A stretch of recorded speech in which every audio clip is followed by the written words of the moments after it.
Welcome, everyone, to the Silicon Slopes Conversations. Today we are joined by Adam Sidwell, who is the founder and head of studio at Future House Studios. How are you? I'm doing great. Thanks for having me on the show. Appreciate it. You bet. This will be fun because this is a world I'm not overly familiar with. But anytime I'm talking to you, you're very, very excited about it.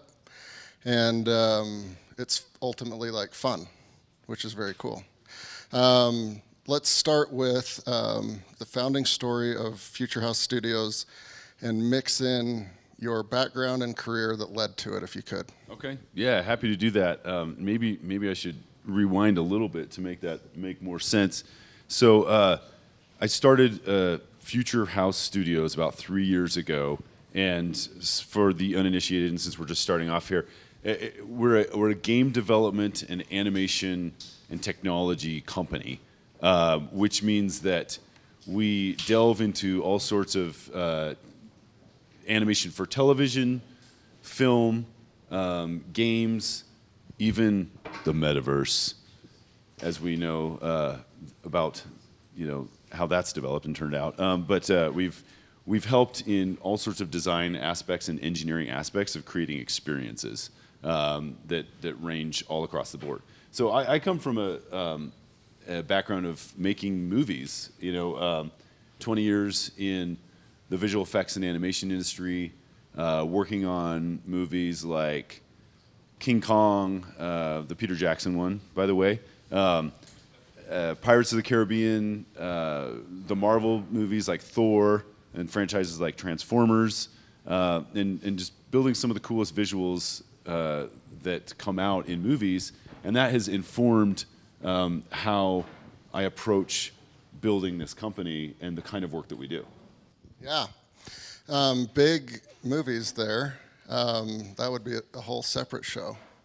We could talk about that for hours. Yeah. Because with King Kong, the cool thing about that is when I told my daughter he didn't really die, he really was just somebody's animation and it was a computer-generated thing. It made her happy because she was actually sad that King Kong had died. That means that King Kong was really effective because he made her feel like he was real, and so that means we did our job. I have to confess that it was one of my jobs when I was working on that film to build the biplanes, they're called Helldivers, that actually shot down King Kong. So don't tell your daughter I was partially responsible for his death. I will not. So there's a lot there, right, that you guys do. How old is Future House Studios, and when were you confident enough the timing was right to branch out and hang your own shingle? So the studio is about 3 years old. We just passed our third-year anniversary in May, and really what happened is, I'd been doing this in film for so long, and you're working with this massive studio of 400 to 1,000 people, and it's very well established, and there's not much entrepreneurship. And I was given the opportunity to, as I delved into making virtual reality and real time and games, there was an opportunity in my life where I had just been part of a company that was struggling with funding, and I told the owner, I said, you know what, it's time for me to move on. And I had an opportunity where someone came to me. It was an old producer friend, and he said, hey, we're working on these virtual concerts. And this was right in the middle of COVID. So this is 2020, May 2020. And he said, we're working on these virtual concerts with John Legend and The Weeknd and all sorts of these awesome stars. You've got a team, right? And I said, yes, I have a team. I do. And so Future House was born, and I talked to the owner of the previous company. I said, look, you guys are having funding trouble. I'm leaving. I'm gonna start this thing up, and if you would like, I can continue doing the things for you that you needed done that I was doing for you, but I'll do it with my team, and that will mean that you don't have to have all these people on your payroll. He said, absolutely, that sounds great. And so we came out of the gate with 2 clients, and we're working on some really awesome things. And so we dove in. We started making these virtual concerts with a company called Wave that does some amazing virtual concert experiences. Later on, we went to build a Justin Bieber concert experience with Wave. They have all these great relationships with artists and this amazing technology, and so we were support on that. And Justin Bieber was a very cool experience to work on. I know how many of you are Beliebers? All the hands went up, just so you know. Can't see that at home. Yeah, it was a fantastic experience working with this real-time technology, especially as this idea of the metaverse was getting really exciting before there was kind of a fall off of the cliff later. But during COVID, there was this idea of like, well, we can't get out. We would love to be able to go to a Justin Bieber concert virtually because I can't go to the real thing. So that's what made those concerts so interesting for people. And there were millions of people who attended a concert as opposed to, usually when you have a concert, you have 70,000 people attend. But there were millions who were able to see those things. Yeah. And those were probably some heady, fun times with maybe some long hours, I'm assuming? Absolutely. Our strength is always our team. Our team is really incredible, incredible artists, incredible engineers, incredible producers, technical people who put in some really long hours, weekends, and 80-hour weeks for several weeks in a row to get those things delivered. Yeah. And sometimes that happens as part of a production experience. I assume so, right? Because there's deadlines, and then there's people telling you about deadlines. Which is always fun. Yeah. The business model of entertainment and building these movies and these games, you can kind of see it at the end of a movie, all of the people that worked on it, right? And somewhere there's a bean counter that the whole thing penciled out. And you hear about the big ones. Hopefully it penciled out. Yeah. Because a lot of them don't. A lot of them don't. The business model for Future House Studios, who are your clientele? Who would you like your clientele to be? How does it work as you're like doing these standalone projects or joint ventures? And ultimately, like, how do you guys monetize and figure out like making sure it will pencil out? So basically, we're a service business, right? Like that's our origins. Is a client comes to us and says, we need this massive, amazing thing built. We can't do it all ourselves, or we have no idea how to do it. Can you build this for us? And then we give them a bid, and then money changes hands, and goods change hands, and everybody's happy at the end of the day, and they get something really cool. So that's the origins of our business, and to make that pencil out, you have to have a real exact budgeting procedure to watch that, hey, we're doing this really cool game idea, for example. You have to define what all the specs are so that you don't have a massive scope creep in that, and that you can come away not having paid, me not having to mortgage my own house to pay for somebody else's game, which, the pressure has been there before, right? Oh, just do this one more thing, and a year later you're still doing one more thing. And so, there's always that management and working well with the client, right? But what is really amazing is that we've had a lot of clients come to us and say, you know what, we really like working with you. We like what we've done. What can we do together? What can we do as a joint venture? What can we do where you're part of this, where you have some equity in what we're building, or you have, a stake in what we're building, and you're helping us determine the future of where our company goes? Because, we are a technology company that's very well-versed in the tech that's out there and where the industry is going in various places, because we have dozens of conversations each week with so many clients or people who are raising money and who are trying to build X, Y, or Z, that we really get to understand the landscape for entertainment and technology that's out there. So, some of our clients are game development companies. Some of our clients are television productions where we're doing VFX or animation for a TV show. Some of those things might end up on with some of the streamers or the networks, or you might see them on the silver screen. It's interesting because a lot of what we do if only I could tell you all the things right now that we're working on, but I have to tell you next year because there's a delay we work on a project, it doesn't come out for a year, and then you can talk about it, and that's when it gets really fun. So, for example, one of the things that we'd been working on was this massive Transformers game for Dave & Buster's with our clients VR Studios and Dark Slope, and we built this thing for Dave & Buster's. I got to art direct it. We got our whole team building the animation, the characters, even diving into some of the engineering. And it was actually a ride that goes into all the Dave & Buster's across the country where you put on a VR headset and you're in this chair that tilts and moves while the VR is synced to that movement. So it gives you a full simulation of falling off the edge of a building or being tossed into space by a transformer.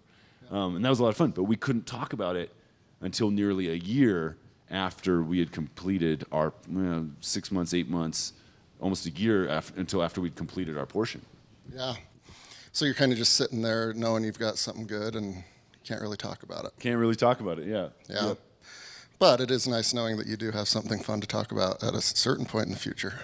It is, and we can look at some of the things that we've done in the past. There's always an interesting enough conversation piece that we can have a fun discussion about various things that we've built. Yeah.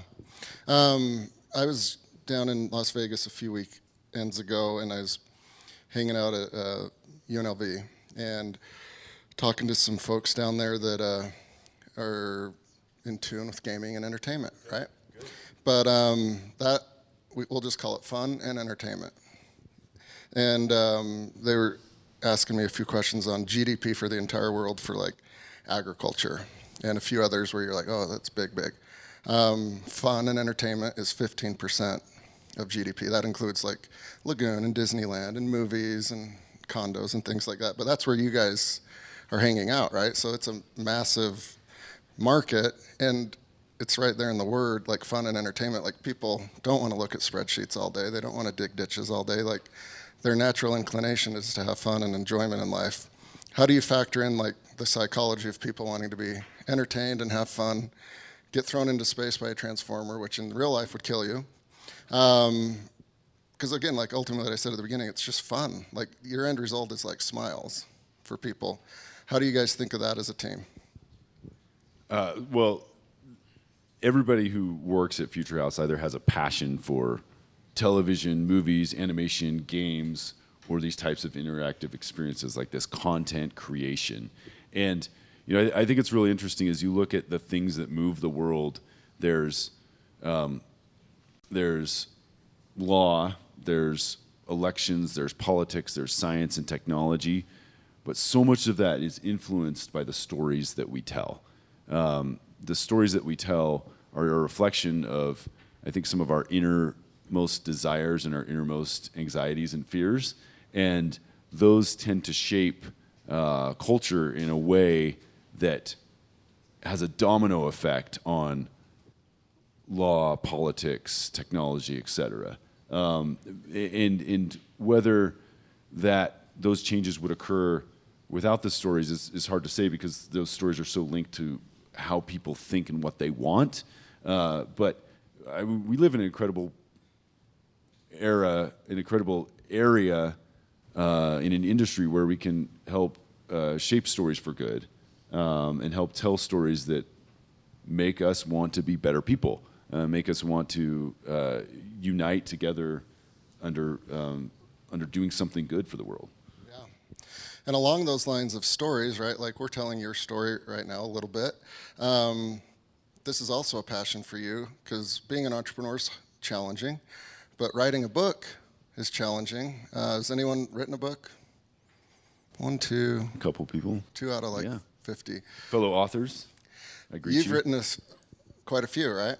I have about 7 books right now. Some of them are short. The picture books are easy. It's like 50 words. Go write one of those, everyone, this afternoon. Very easy. But clearly, like, storytelling is a big part of you and obviously the company. What is the process of writing a book, even if it's an easy one? Because I think some of them might not have been. and the correlations with like being an entrepreneur and growing and scaling a business. So I'm glad you asked that question because I think there's a structure to how we tell stories. With, of course, you have your introduction and your hooks and your setup and world building that occurs in a good story, and then you get down to the nitty gritty of the dialogue and the characterization that go into communicating an idea and taking someone along through a progression, because you cannot tell them the thing you tell them in chapter 17 that you would have told them in chapter 2. So I focus on, I love writing middle grade adventure stories, which is, the Harry Potter sweet spot, right? Of like ages 8 to 12, and then some adults read it because they like it, right? And so those stories, when you're writing, 200, 300 pages of a story, you have to have like a logical follow through, and then you have to have a certain art to persuading your readers to enjoy themselves. And so you're setting things up. And I think I started writing stories before I was an entrepreneur. And I think when I realized that as I wrote those stories and as I started to publish my own work, I realized that entrepreneurship was very much linked to this, because when you have an idea for a company, or when you have an idea for a technology or something you want to present, you need to tell that story. You need to tell it in a way that's compelling and interesting. And if that story is not compelling or interesting, then you're going to fail. And so I love, when I would write books, it was almost like I would tell the stories out loud to my family or friends or anybody who'd listen, if I could pin them down. And I would tell those stories, and then I would wait to see when they would raise their eyebrows or go, "Oh, really?" And so, in fact, I have this video that I took of my wife as she was reading one of the climactic conclusions of one of my stories, and she goes, and so I thought, okay, that's a good story, that worked, right? But sometimes it falls flat, right? And people kind of wander, they're looking at their watches, they're getting bored, and you think, okay, this story isn't working, I need to fix that, right? Same thing with entrepreneurship. I've heard it called the wow factor, right? Is if you can demonstrate your idea in a sentence or two, the elevator pitch to someone on the street for a kind of product or technology or idea for your company, and if they go, wow, oh, that's interesting, and then they move forward in their seat and you watch their body language, you can know if they're reacting to that idea or not. If you do that 100 times and nobody's reacting, I think it's time to move on to a new idea. But if you find that somebody's intrigued and they want to know more, then you might have something there, and you can continue in your validation process of that business idea. Tell the story. See if they listen. And it's probably easier telling a story with a voice like yours. By the way, you have an amazing good voice. Thank you. People probably listen a little bit longer with that soothing tone. We're going to open it up for questions from the audience here in a little bit, so get your questions ready here for Adam. Along those lines of stories, real quick, just a fun question. You obviously like the science fiction and fantasy. Love it. What is your favorite science fiction or fantasy story? Ooh, favorite one. Okay, I'm just going to name one because we were talking about this on the car ride over. Is Dune? Anyone seen the movie? Dune? Anyone read the book? Okay, the author over here. Yes, it's fantastic. It's fantastic, right? Dune is incredible part of world building. It's an incredible system of fantasy magic in a way. And it's intriguing as it pulls you along into this culture that's been built and where things are going to go. But the intrigue that is written into the story really speaks to human nature. The author, he had a fantastic grasp on human nature and was able to set up these scenarios that pull you along into the story. So I love Dune. I love Isaac Asimov. Love Tolkien. All the Lord of the Rings. Fantastic stuff. Really great. Way back to I was reading Lloyd Alexander in his. We get an applause for that one. There we go. Yeah, great stuff, right? The Book of Three, The High King, that whole series. As a kid, that's what started me into fantasy. And so those classics I love, and then there's obviously like some really fun writing that's coming out now that I really enjoy. The Three Body Problem. If you ever read that one, that was really fantastic and fascinating science fiction story. Very cool. You mentioned this is what you're carrying in your fanny pack. That's the one I'm carrying in my fanny pack. And I think there's the cards on the desks, but this is cool for me, somebody on the outside looking in. This was in somebody's brain, and then maybe on a whiteboard, and now wherever it is in the process is the ultimate question. But let's talk about this game, Swords, Okay. and then like the ideation and the implementation, and where are you guys now, and ultimately what do you want the end result to be? Okay, so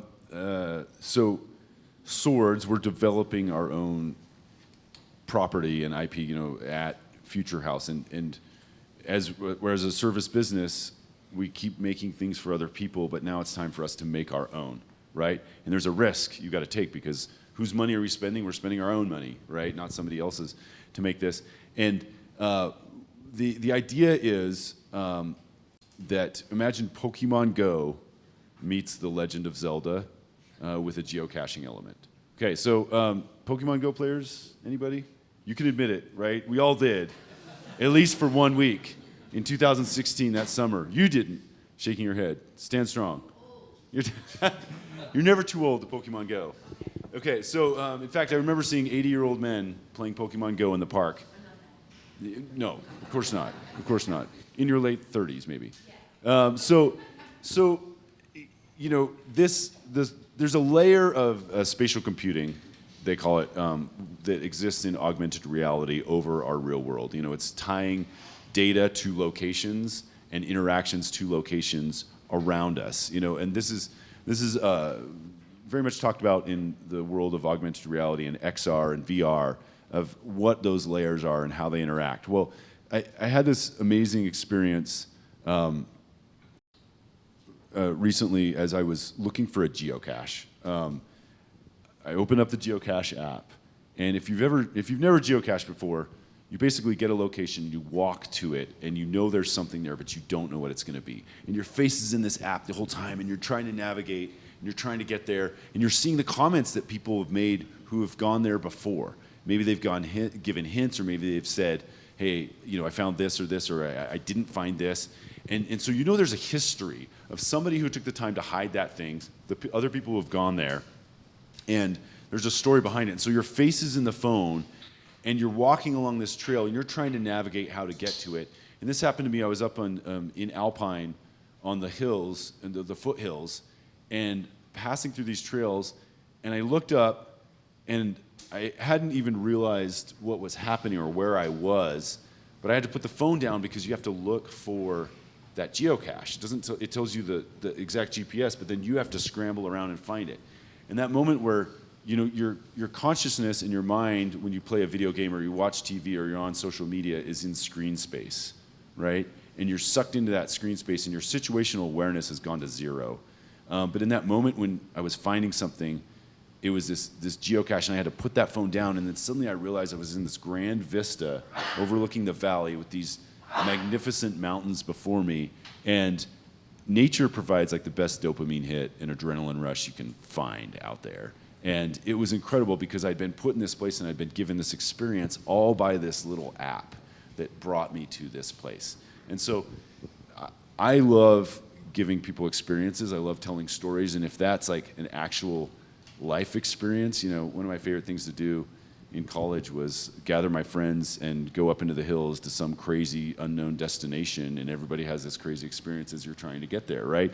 And so if we can put that into a game and have people feel the power of going out and finding a new place, and whether that's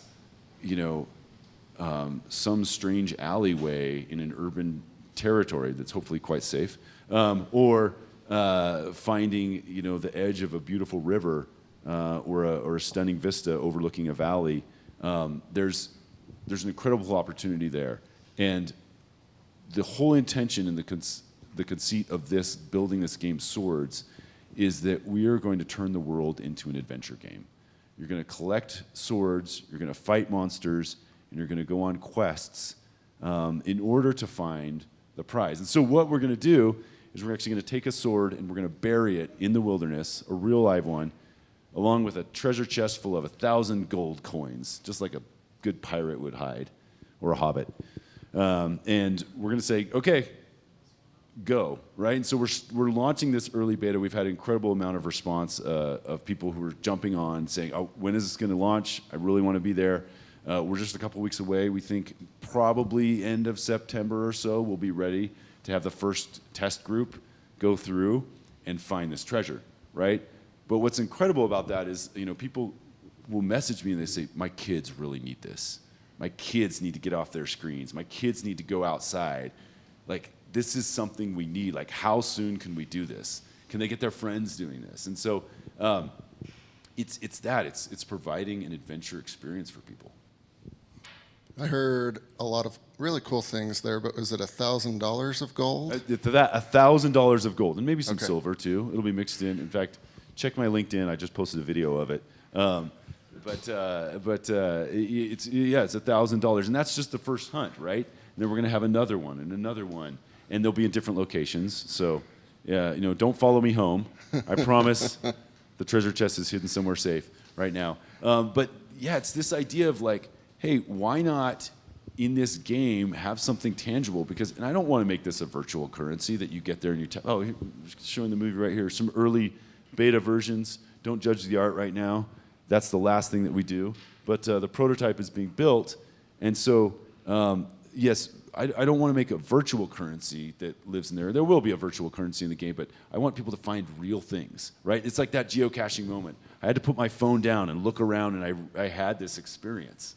And so that's what we want to do, is tie that layer of spatial computing and augmented reality to the real world, and let's give people real experiences. Yeah. And there's a real sword, I heard. And there's a real sword. There's a real sword. We'll probably have more of a dull edge. My legal counsel over here has advised me that we should probably not put sharp swords out in the wilderness. Could be some stories there. Could be. All right. I've got a million more questions, but I know other people probably have some questions in the audience. So raise your hand and we'll bring a microphone to you. So this is fascinating. I don't know, how do you do it when all of the money appears to come at the back end? You said when you monetize that money exchanges hands up front. So do you get specifications and tell them this is what it's going to cost and make that agreement up front? Or is it something that you do at the end when you deliver the product to them and they pay you for it? It's done before. So just like building a house with a contractor, you would work with a contractor and say, okay, this is what you're going to build, this is what it's going to cost. There's some money paid up front, and then there's money paid milestones along the way. Because if you have a project that's a year long, I don't want to foot the bill for somebody else's product, right?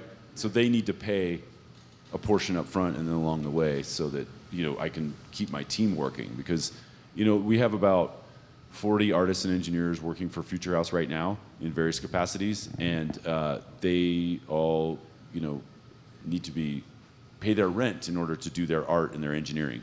Yep.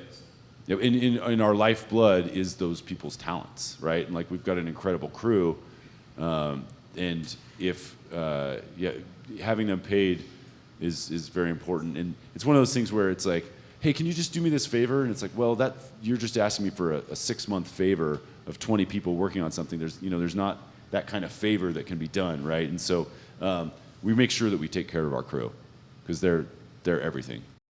I'm a film and television director, and I'm curious how you think that technology like AR, VR, immersive experiences are going to change the entertainment industry over the next 10, 15 years.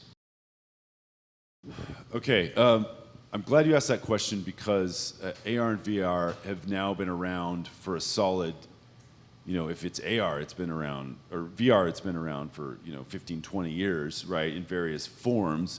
The technology is maturing a lot and able to do so much more. AR is relatively new. Augmented reality, Pokemon Go, you look through your phone and you see something that's not there, superimposed on the real world, right? So that really got going like 6 years ago, right? And 6 or 7 years ago is when that technology started to be available on like the AR Kit and the AR Core, where Apple and Google were supporting those on phones. There's been so much push to have that change film and have that change television, and so far it hasn't. And I think there's a couple of reasons for that. So far, most of the attempts have become very gimmicky, right? Like it's a very cool thing that you can use for a few moments. So for example, like Pokemon Go, most people turn off the augmented reality when they play the game, right? And so that is often because you got to hold your phone in this weird way and you got to do this. So it's not changing things right now. But as soon as those phones become a form factor that you put on your face, maybe Apple Vision Pro, right? And it's easy to use, and it's just a pair of glasses that's as sleek and easy as this, that's when it's going to change film and TV. Because there are already some technologies like X-Real glasses that exist out there where you can put them on and then you can see your computer screens extended from your laptop, and you can throw up a bunch of things and you can watch a movie on a plane and nobody can tell that you're watching a movie, but you have this whole screen that looks like it's, you know, vast and large in front of you. Those technologies already exist, and in that way they're changing consumption. But there hasn't been rapid adoption yet. And I think there hasn't been rapid adoption because there's still just too many little hang-ups. It's like too hard to use, it's not convenient. When it gets to the point where it's like your phone, where it's like, oh, it's easy to pull out and look at for a few seconds and then put back, that's when it will change things. I think that virtual reality is fantastic. I own 7 headsets at home of various varieties because we develop on all these, and I can only wear one at a time. But I still have 7. And so I actually have more headsets than I do family members. So you're all invited over to use them because they need to be used. So, but those headsets, when I come home and I want to play a game, I am instantly more attracted to sitting on the couch with my kids and playing Legend of Zelda: Tears of the Kingdom than I am putting on that headset. And I do love Robo Recall, right? It's a fantastic VR game, and my kids love playing that. But the headset will go for weeks without being played, whereas it's just so easy to sit in front of your TV. So there's some things that need to be easier there before they make a huge, massive shift in the way the technology works. You know, you can see some of these incredible dome experiences, like the MSG Sphere in Las Vegas, or you know, Cosm in Salt Lake is building some incredible dome technology. When you look at like an IMAX theater, it's so convenient to sit there, and it creates almost a virtual reality experience in some ways. It's not entirely interactive, but if you can make those screens interactive, I think that's going to change film. In the gaming and visuals development industry, that, like you mentioned earlier, scope creep can be a big issue. How do you help manage expectations and manage those relationships to make sure that scope creep and timing creep doesn't become a problem in your engagements? Are you a game developer? No. Okay. Project manager? A little bit. A little bit, okay. That was an astute question. It all comes down to putting it down on paper. You know, drafting a scope of work that both parties agree upon and understand. There is some malleability there. And in the end, you want to work with people that you trust and that understand both sides of the equation. And so, you know, there's a lot of projects where we do some give and take, but it is important to like outline that beforehand. Projects pivot, projects change, and so you've got to have almost like a constant negotiation of if things are changing, so that you manage those expectations such that there's no surprises along the way. So if there's any way you can quantify what those things are, you've got to do it. So typically when you think of companies like yours, you would think, oh, he's probably located in California. That's where all the movie studios are and big big game companies are there. Why here in Utah or Pleasant Grove, where you're located? Because it was down the street from my house, mostly. But actually, you bring up a really good point. So I couldn't have started this company had I not worked in Los Angeles for nearly 20 years, because that's what gave me the contacts, the network, the know-how, the industry understanding to be able to build that company. And then it was a COVID baby, right? It was built in May of 2020. Location did not matter. I mean, we didn't even have an office for the first little bit. And then as soon as we did, it was just one room to house a bunch of computers on a rack. And then two people would come together, and we didn't even know if it was legal, right? So because we were a remote studio built out of COVID, that opened the door for that, right? I was used to doing remote work before, but it became much more accepted in the world. And so now with TV, it's a little bit harder, and there's some great film studios in the Utah area, but with TV, it's a little bit harder if you want to draw from that network of Los Angeles, where a lot of the money is changing hands or things are being developed. There's some new things happening, though, that it's exciting as different stories are being able to be told and break the mold of, here's this Hollywood mold of storytelling and type of culture and ideology that's represented, but now stories are coming from different places. With games, it's a little bit more open. Like, there's countries across the world that have, there's amazing developers in the Ukraine and Serbia and Malaysia, right? And so we actually work with a lot of those studios as well, and we do some outsourcing to some of those teams overseas. But curious enough, Utah actually has quite an ecosystem in the gaming industry. So I don't know if you knew this, but you guys heard of Harry Potter, right? Okay, saw some hands. Okay, Hogwarts Legacy, which is a Harry Potter game that just came out, was actually built almost entirely, if I'm not mistaken, up in Salt Lake City. So Warner Brothers has a studio called Warner Brothers Avalanche. It's been built over the years. It's been around a long time. Prior to being Warner Brothers, it was actually the studio that created Disney Infinity. And then they were, changed hands and reformed and was working on Hogwarts Legacy. And it was built there. And that game shattered all records when it came out last year. I mean, that game has done well over $1 billion in sales. $1 billion in sales. Like, that's pretty incredible. I mean, the video game industry itself is something like $383 billion this year, projected to be by the end of the year.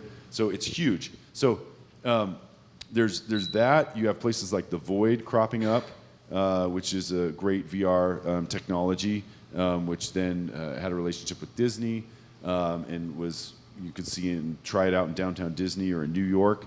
You have WildWorks, which creates Animal Jam, which is one of the most massive multiplayer online kids games in existence. And then Epic Games has a branch here. There was a small studio called Chair that was built by a couple of BYU grads that were in the animation program a couple years before me, and they built this studio up, sold it to Epic, and started to drive a lot of the creative for Fortnite. So a lot of Fortnite's origins are here in Utah. So when you have Epic, Warner Brothers, WildWorks, Void, Future House, and various other companies, I mean, there is actually quite a games ecosystem here under our nose that is flourishing and growing. And I think we ought to bring that into Silicon Slopes more, because it's quite a strong industry, and it'd be interesting to hear more about it. Absolutely. Well, you're here now. I'm here now, and there it is, and there you have it, folks. We've got time for one or two more. I know there's some more hands up. My question is, how can Utah companies help with the adoption of AR and VR?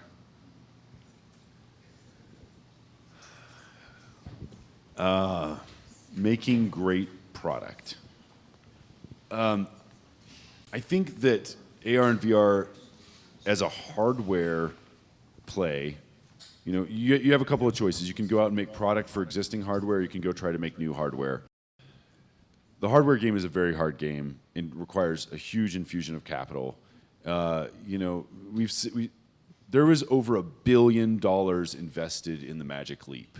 If you know the Magic Leap, it was this most incredible AR headset that was ever dreamed of, and Google itself invested, probably something like 800 million. I'm just going off the cuff here, but an incredible amount of money in what the promise of this technology was. But that technology struggled to be what it had promised it would be. Excuse me. And hardware is a hard game because you have to develop the operating system, the content for it at the same time. That's a hard game. Making great content is really one of the ways that you can quickly get yourself on the map, unless there's a huge infusion of capital. The Void came out of Utah. Ken Brettschneider was, really amazing that he was able to pull together that kind of experience, which was a hardware and a location play and a software play. All those things came together, and it was fantastic. But that economic, as a financial model, struggled and ultimately collapsed, and hopefully it will be revived, as I know they're rebooting it. But I think the best thing to do is great content. Adam, so in full transparency, if you're being honest, does any of the development of AI and its ability to, you see all these people talking about what AI can build on the animation side and on the development side, is there part of you that gets scared about that? Oh yeah, absolutely. Because I get scared about it when I use it and it's so easy, right? And you're just like, wow, that was so cool. I just typed in a few words and I got this amazing picture, right? Except he has 6 fingers on one hand, or 7. And so that part is really exciting, right? Because I can go art direct something by saying, hey, we kind of want it to look like this. And then I type in some prompts and I go through a couple iterations and I come up with some images that are the direction that I want to go. And then I can show the artist and say, hey, this is what I was thinking. This is what's in my brain, right? And to do that kind of art might take several weeks, several months, a lot of people to work on that. And so it is super easy, right? But what's happening with these large language models, and the same with pictures and everything else, is that our data sets being built. And look, this algorithm that AI is doing is exactly the same thing that humans have been doing for centuries, but it's just sped up in an incredible way. It's like lightning speed, right? Monet and the Impressionists, they looked at art, they examined it, and then they tweaked it slightly. And then somebody looked at their art, tweaked it slightly, and you got something new each time, right? They're all copying each other's art. Now a machine is copying other people's art, right? And so it's doing it so fast, and that is scary, because what scares me about that is that artists would give up their own creativity and just let the machines do it, and that humanity does that for the rest of our existence. And that is a dismal end. If we don't continue to be creative on our own, then all that's created will be machine derivatives of what's already been created before. And I think that we have a responsibility not to abdicate our own creativity and our own curiosity and our own brilliance. As a tool, I'm not afraid of new technology that's going to help humans speed things up, right? I've spent my entire career writing tools that would replace me so that somebody else could come use those tools and we could do it faster and better, right? But we have to maintain that creative aspect, and I think we will, because I think there's something unique about the human spark. Well said. And on the creativity side, for creative folks like you, sometimes the stereotype is chasing squirrels a little bit, because it's always creating and a lot of half-finished projects, theoretically. I've got a few of those in my backyard, and I'm not overly creative, but I'm like, this is a good thing, I'll create. Doesn't work. How do you manage that type of group of people that are creative and artistic and might not care about the spreadsheet at the end of the day? There's a certain amount of professionalism that comes with artists and engineers who have been in the industry before. They know that, we've got to make a product and we've got to finish it just like anything else, and it's better to be finished rather than perfect. It's better to have something to deliver. And so a lot of that is the discipline that's set up by our production staff and production staff at any type of creative industry. They say, hey, you've got X number of days and we're going to come check in with you on how things are going by this day and halfway through, and it's going to be due at this time. And it's actually amazing how much that fosters creativity, because creativity thrives when it's under constraints. It thrives when you have a limited amount of time, resources, money, talent to accomplish that task. And something brilliant can come out of that because you are constrained. Star Wars, for example. There was minimal budget on A New Hope, and they just had to get scrappy to get that thing done, right? And I think it was brilliant, some of the shortcuts and some of the ideas that came in some of the editing to tell that story. And it's one of my favorite movies, and it still stands the test of time. As soon as George Lucas got unlimited funds for the prequels, it was almost crippling for him. He could do anything. He had all the time in the world. Nobody would say no to George. And I think that the prequels suffered because of that creatively. Constraints actually help us to make something better. Yeah. How do you know so much about George Lucas? So I worked for George and Industrial Light and Magic on a number of projects, and it's an incredible company. If you want to feel like you're having a storytelling experience, you walk through those halls, and just being there, it's covered. You walk inside, and there's Darth Vader in the lobby next to Boba Fett, and then you see R2-D2, and these are actual film props from the movies, and it's just the whole halls are riddled with that. And you go over to HR, and there's Han Solo frozen in carbonite.